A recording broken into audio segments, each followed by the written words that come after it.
ప్రస్తుతం మనతో Karimnagar deputy mayor Sunil Rao గారు మనతో ఉన్నారు. అంజన్న ఆశీర్వాద పాదయాత్ర గురించి మరిన్ని వివరాలు అడిగి తెలుసుకుందాం. నమస్తే సార్. నమస్తే అండి.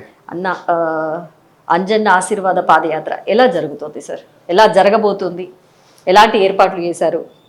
ఎంత ఎండ ప్రభావం ఉంది? ఇప్పుడు చాలా ఎండలు స్టార్ట్ అయ్యాయి. సో సామాన్య ప్రజలే కాకుండా మీరు ప్రజాప్రతినిధులు కూడా ఎట్లాంటి ప్రికాషన్స్ తీసుకొని యాత్రలో పాల్గొనడం జరుగుతుంది? ఈ యాత్ర చాలా బ్రహ్మాండంగా నవ్వుతోనో భవిష్యత్ అన్నట్టుగా కొనసాగబోతూ ఉన్నది.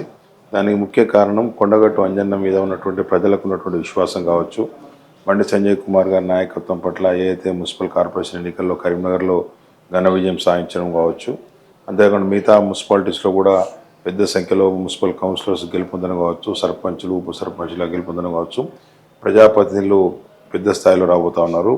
దాంతోపాటు భారతీయ జనతా పార్టీ యొక్క నాయకులు కావచ్చు, కార్యకర్తలు కావచ్చు, అభిమానులు కావచ్చు, కొండగట్టు అంజన్న భక్తులు కావచ్చు, చాలా పెద్ద ఎత్తున. ఎందుకంటే కొండగట్టు అంజన్న ఒక మహిమగలటువంటి స్వరూపం.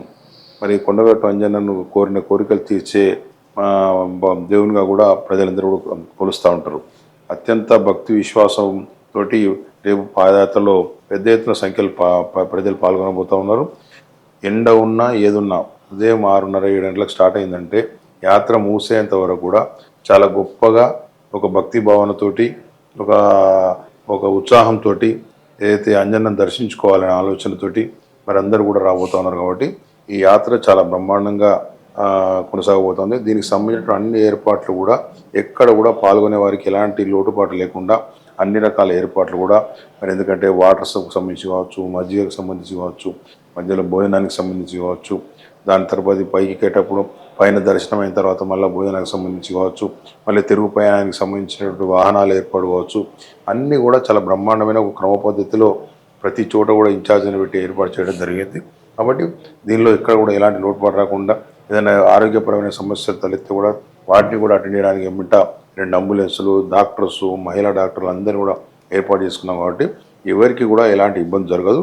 ఇలా జరిగినా కూడా వెంటనే అటెండ్ కావడానికి తగిన ఏర్పాట్లు చేసుకున్నాం. కాబట్టి పెద్ద ఎత్తున వేలాది సంఖ్యలో రేపు ఈ యాత్రలో పాల్గొని మరి కొండగట్టు అంజన్న పాదయాత్రలో ఒక హిస్టరీగా మిగిలిపోయే విధంగా, ఒక చరిత్రలో నిలిచిపోయే విధంగా మరి యాత్ర జరగబోతూ ఉంది. బండి సంజయ్ అన్న కూడా, ఎందుకంటే వారు ఏ కార్యక్రమం చేసినా ఒక నిబద్ధతతోటి, ఒక పక్క ప్రణాళికతోటి చేస్తారు. కాబట్టి వారు ఏదైతే మొక్కినారో కొండగట్టు అంజన్నకు, మరి కరీంనగర్లో మున్సిపల్ కార్పొరేషన్లో గెలిపివ్వాలని మొక్కినారో, గెలిస్తే తప్పకుండా పాదయాత్రకు వస్తామని చెప్పి మొక్కినారో, అదేవిధంగా మిగతా చోట్ల కూడా అందరూ గెలవాలని వారు ఆశించారో, వారు ఆశించిన విధంగా ఫలితాలు వచ్చినాయి. కాబట్టి కరీంనగర్ మున్సిపల్ కార్పొరేషన్లో ఎన్నడూ లేని విధంగా, గత 70 సంవత్సరాల చరిత్రలో లేని విధంగా ఈరోజు Karimnagar municipal corporation Bharatiya Janata party కాషాయ జెండా ఎగరవేయడం అనేది ఆ కొండగట్టు అంజన్న స్వామి దయవలన జరిగిందని మేము భావిస్తూ ఉన్నాం. కాబట్టి దానికి అనుగుణంగా సంజయ్ అన్న యాత్రలో వారి అడుగులో అడుగై మేము అందరం కూడా రేపు పొద్దున చేయబోతాను. పాదయాత్ర బ్రహ్మాండంగా విజయవంతం కాబోతోంది. ధన్యవాదాలు. Thank you.